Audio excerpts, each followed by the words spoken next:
Je m'appelle Julie Combecal, je suis en DNMA d'espace sur le site de Laval, à l'école du design Nantes-Atlantique. Moi c'est Léo, je suis en DNMA d'objets à Laval. Je m'appelle Télia Villamo, je suis en DNMA de numérique. Pour moi le design immersif c'est tout ce qui est réalité virtuelle, donc la réalité augmentée avec le casque virtuel. Et on utilise beaucoup dans notre formation, on pouvait se projeter dans notre maquette qu'on avait créée en cours et avoir vraiment cette vision plus étendue et un peu plus réelle de notre maquette. Selon moi le design immersif c'est tout ce qui touche à les nouvelles technologies qui sortent, développer son projet en taille réelle et pouvoir le voir. Je trouve qu'on se projette beaucoup mieux. Pour moi, le design immersif, c'est quand on met une personne dans un environnement en faisant en sorte qu'il soit vraiment plongé dans l'environnement. Je pense que les entreprises elles vont être beaucoup plus amenées à venir vers nous parce que déjà le casque virtuel il prend de plus en plus d'ampleur dans la vie en général. Parce que du coup, le monde il évolue vers le numérique, ça leur apporte de nouvelles compétences. Je pense que c'est quelque chose qui est nouveau, qui vient d'arriver un peu sur le marché. J'ai choisi l'école de design parce que du coup, elle offre une formation en alternance. Parce que c'est un diplôme qui est reconnu par l'État. Au départ, je voulais faire vraiment archi d'intérieur et au final, je me suis rendu compte que le design c'était beaucoup plus intéressant parce qu'il y avait quand même cette notion de réfléchir en fait à ce qu'on va produire et pas simplement pour faire quelque chose de beau. Et puis c'est une école quand même assez reconnue. Alors les avantages d'étudier à Laval, c'est une petite ville. Une petite ville, il y a quand même pas mal de choses à faire. Il y a des parcs pour faire du sport et le musée est pas mal ici. Il y a des cinémas. Il y a le BDE de Laval, enfin avec tous les BDE de toutes les écoles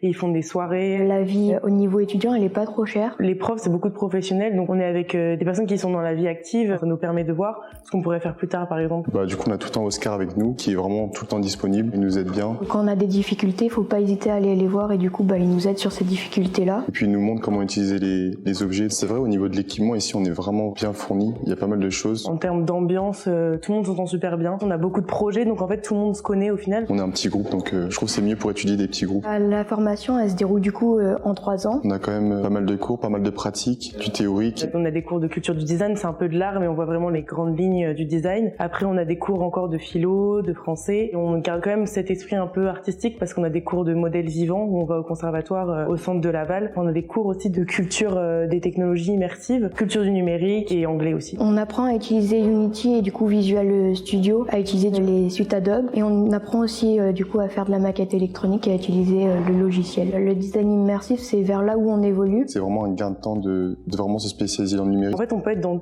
toutes sortes de branches de métiers. On est demandé partout maintenant de nos jours, donc on peut être tout ce qu'on veut au final.